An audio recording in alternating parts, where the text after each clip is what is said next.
Koprska luka se je pred ladjarji obvezala, da bo od 1. junija letos ob kontejnerskem terminalu mogoče privezati tudi največje ladje z ugrezom do 14 metrov, a se to vsaj še nekaj časa ne bo zgodilo.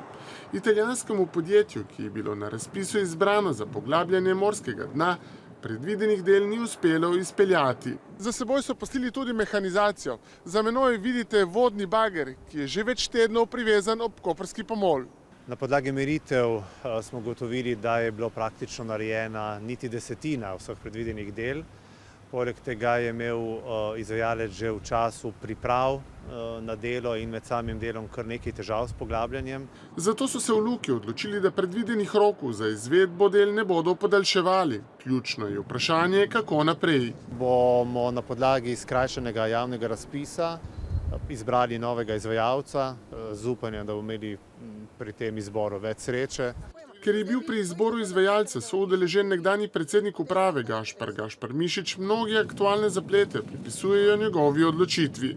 Trdim, da če bi bil jaz predsednik uprave še naprej od 11. aprila naprej, da se kaj takega ne bi zgodilo. Nekaterim ljudem žal ne bi zaupal v čuvanje niti 5 ovac, kajti le v nekaj urah bi od 5 3 izginile neznano kam.